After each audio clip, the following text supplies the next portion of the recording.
समुपस्थित सज्जनों, मातृशक्ति और ब्रह्मचारीगण, केनोपनिषद के ऋषि जिस उपदेश के लिए इस उपनिषद को लिख रहे हैं, वो उद्देश्य है कि मनुष्य ब्रह्म के ठीक ठीक स्वरूप को जान सके।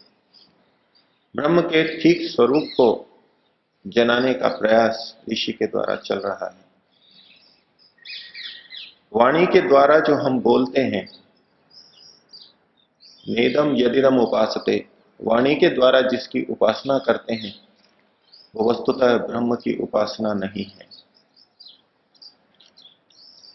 सामान्य जन के अंदर, धार्मिकों के अंदर बड़ा व्यापक प्रचलित है तो किसी शब्द को लेकर के जप करते हैं,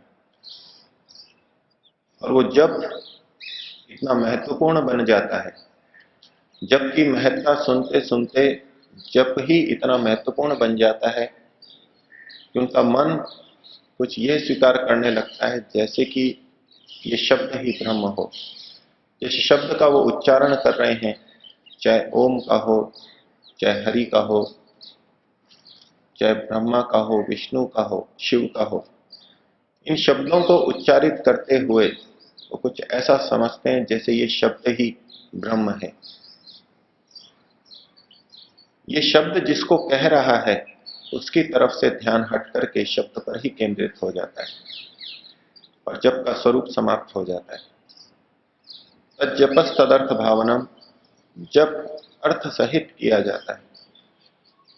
लेकिन जो जप को इतना मुख्य मान लेते हैं और जप की संख्या को ही अपनी साधना की वृद्धि या अधिकता का आधार समझ लेते हैं, जितना अधिक जप किया, जितनी अधिक संख्या में जप किया, उतनी ही अधिक ब्रह्म की, परमात्मा की उपासना की, ये मान लेते हैं।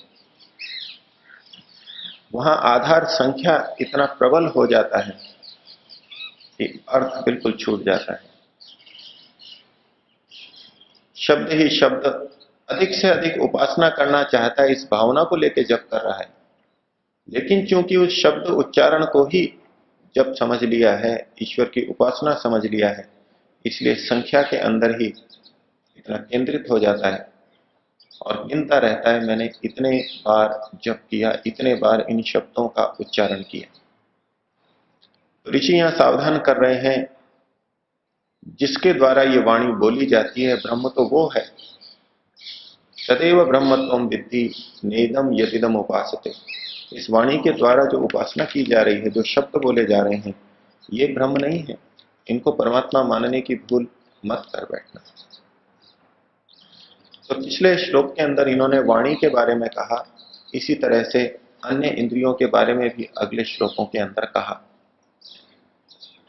5वें श्लोक में कहते हैं, यन मनसा न मनुते ये नाहुर मनोमतम, जिसके जो परमात्मा मन के द्वारा मनन नहीं किया जा सकता। मन से कितना भी मनन करें, परमात्मा का पूरा मनन नहीं हो सकता। ऐसा वो परमात्मा है। यन मनसा न मनुते और ये ना हुर मनोमतम।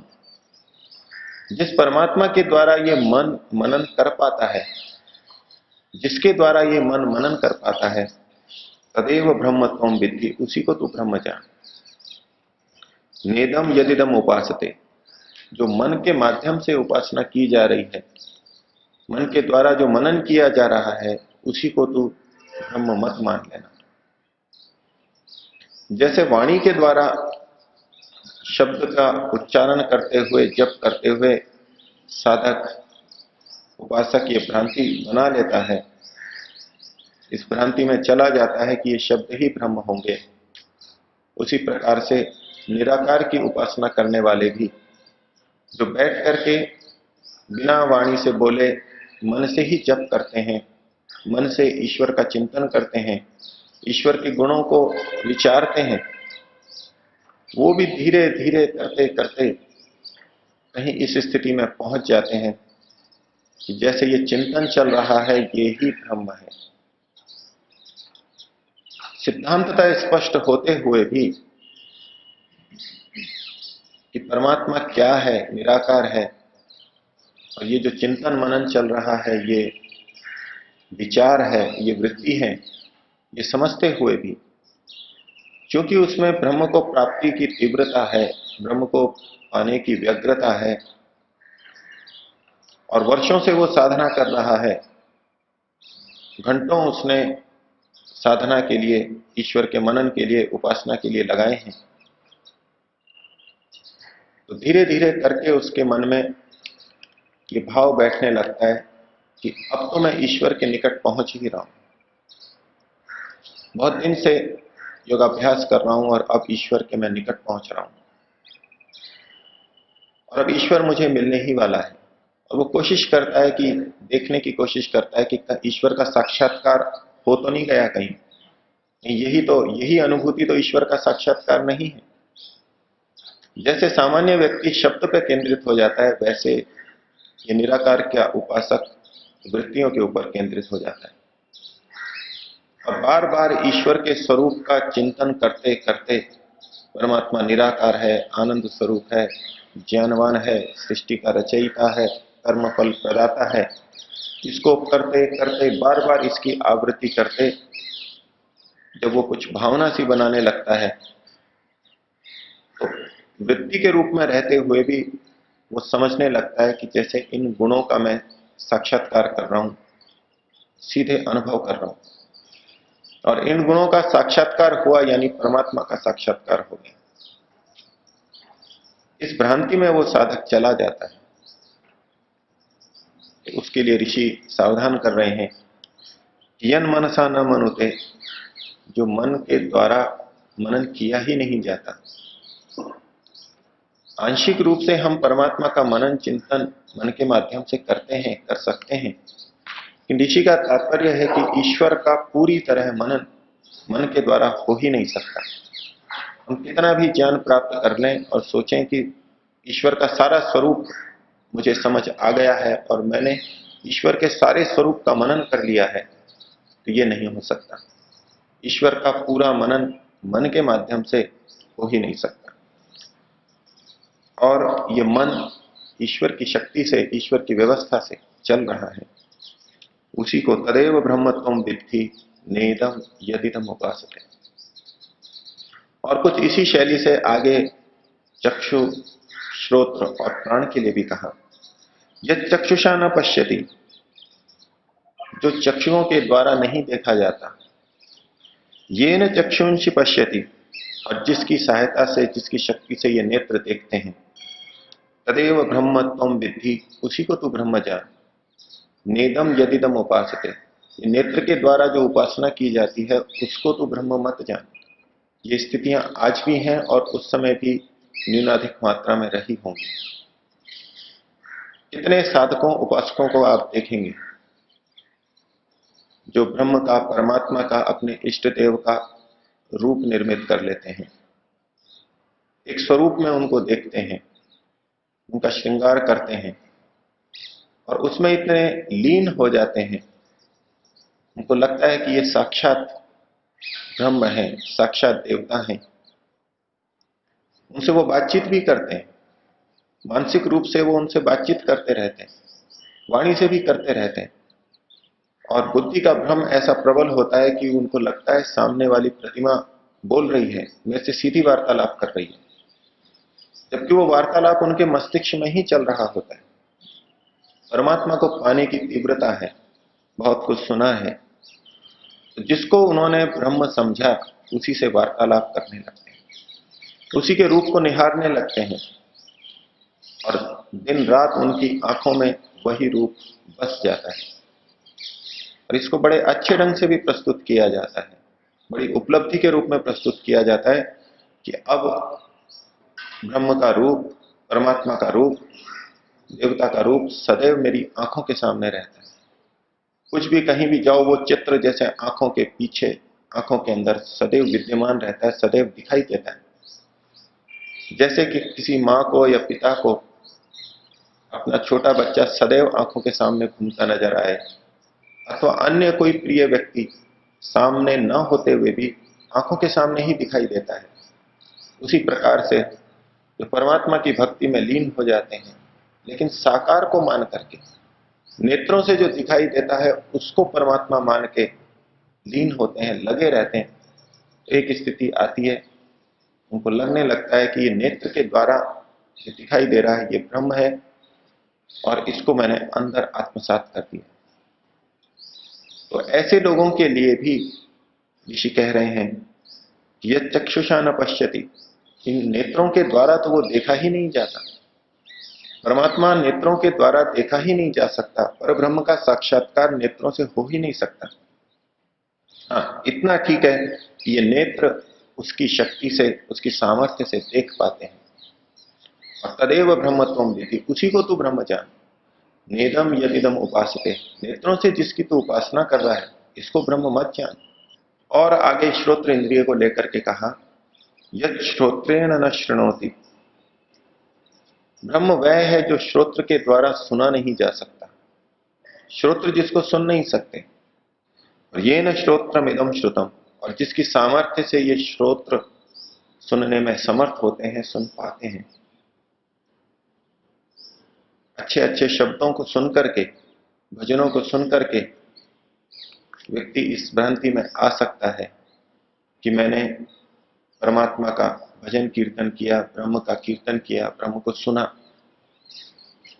और इतने अच्छे ढंग से वो शब्द और भजन प्रस्तुत होते हैं और बड़ा उसको आनंद आता है, रस आता है, उसको एकाग्रता बनती है, उसको लगता है जैसे मन की कुछ पवित्रता आई है, मन में शांति आई है, कुछ सुख की अनुभूति हुई है।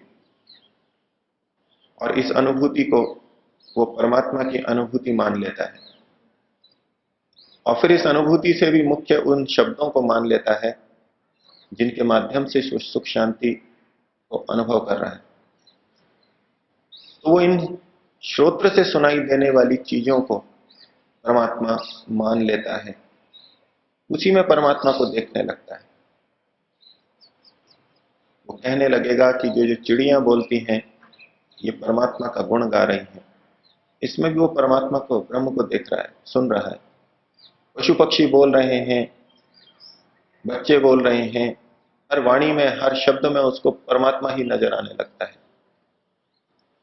और उन शब्दों को ही वो ब्रह्म समझने लगता है। तो उसके लिए सावधान किया गया कि श्रोत्र के द्वारा वो सुना ही नहीं जा सकता, जिसको तुम श्रोत्र से सुन रहे हो वो अलग चीज है, परमात्मा अलग चीज है। और आगे कहा 8वें श्लोक में, यत प्राणेन न प्राणीति येन प्राणः प्रणीयते, जो प्राण के द्वारा, घ्राण के द्वारा, नाक के द्वारा लिया नहीं जा सकता। हाँ, ये प्राण, ये दोनों नासिकाएं, घ्राण परमात्मा की शक्ति से चल रहे हैं, इतना ठीक है। जो साधक प्राण की उपासना करते हैं, प्राणायाम पे बहुत अधिक केंद्रित होते हैं और प्राण की उपासना करते करते प्राण को ही सब कुछ मानने लग जाते हैं, ध्यान करते हैं, मन को एकाग्र करते हैं, वो प्राण पर केंद्रित करते हैं, अपने श्वास प्रश्वास पर पूरा ध्यान केंद्रित करते हैं, उनकी पूरी उपासना, उनकी पूरी साधना, ध्यान श्वास के ऊपर ही केंद्रित हो जाता है और इसी को वो अंतिम मान लेते हैं। इस प्राण के साक्षात्कार को ही ईश्वर का, ब्रह्म का साक्षात्कार मान लेते हैं। इस प्राण को लेकर के बहुत सी साधना पद्धतियां आज भी प्रचलित हैं, तो उनके लिए भी सावधान किया गया। परमात्मा को इन प्राणों के माध्यम से हम नहीं ले सकते। अनेक लोग ये भावना करवाते हैं कि जैसे हम नासिका से श्वास ले रहे हैं, अर्थात ब्रह्म परमात्मा हमारे अंदर जा रहा है, हमारे अंदर उतर रहे हैं, उसकी शक्तियां हमारे अंदर आ रही हैं। परमात्मा तो इन प्राणों को चलाने वाला है, उसी को तू ब्रह्म जान। नेदम यदिदम उपासते, इस प्राण के द्वारा जो चीज ली जा रही है उसको, इन प्राण के द्वारा जिसकी उपासना की जा रही है उसको तू ब्रह्म मत मान। इन पिछले 4-5 श्लोकों के अंदर ऋषि जो संकेत देना चाह रहे हैं, वो पहली बात कि इन इंद्रियों के माध्यम से उसको नहीं जाना जा सकता, और दूसरा ये इंद्रियां उस परमात्मा की शक्ति से कार्य कर रही हैं। हम देखते हैं, सुनते हैं और मन में ये भाव बना लेते हैं कि जैसे हम ही ये सब कुछ कर रहे हैं। एक अच्छी दृष्टि वाला, एक चित्रकार की दृष्टि वाला, एक प्रकृति के सौंदर्य को देखने वाला, एक समाज की व्यवस्था को देखने वाला ये मान लेता है जैसे मैं अपनी शक्ति से देख रहा हूं। एक बड़ी व्यवस्था को संभालने वाला, एक फैक्ट्री को संभालने वाला ये समझ सकता है कि जैसे मैं ही इसकी देखभाल कर रहा हूं, ये मेरी शक्ति है। एक पुलिस इंस्पेक्टर, एक जिलाधीश देख सकता है, सोच सकता है जैसे मैं ही इस संसार, इस पूरे जिले को देख रहा हूं और इसकी व्यवस्था कर रहा हूं।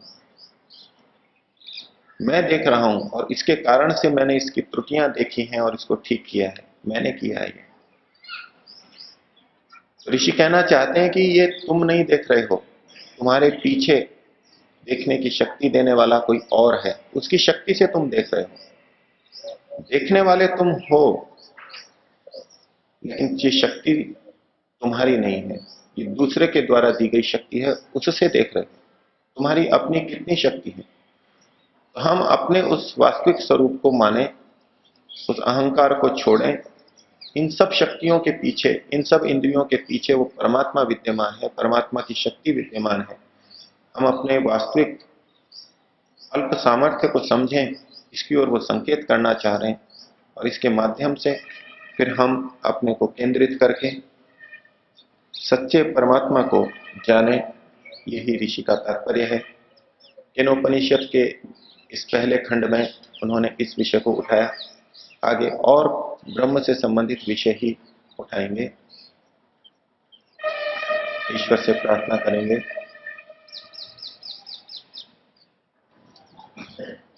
इन इंद्रियों का उपयोग करते हुए हम सतत ये अनुभव करें कि इंद्रियों के माध्यम से परमात्मा को नहीं जान सकते।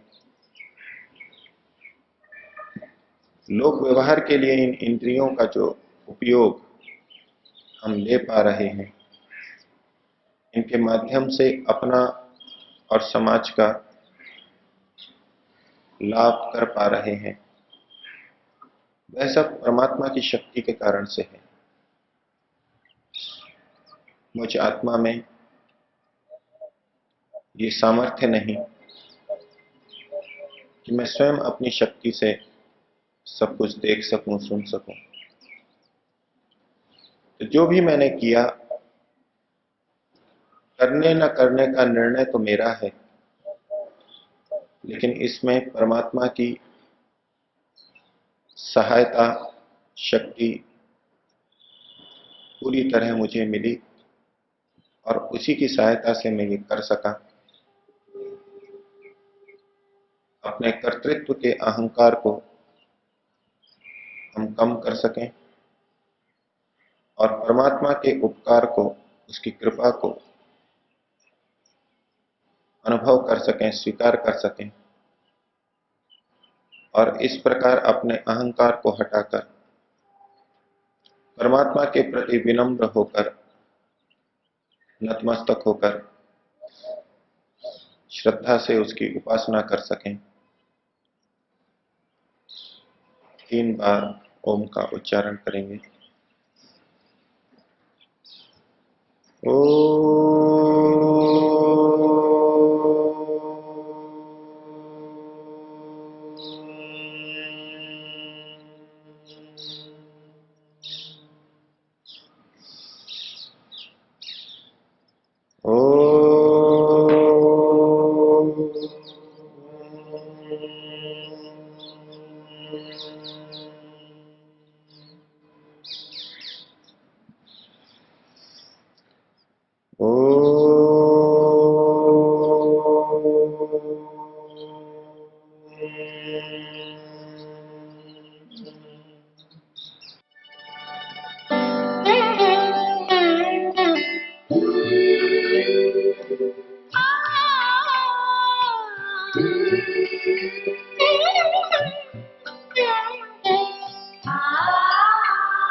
यच्चा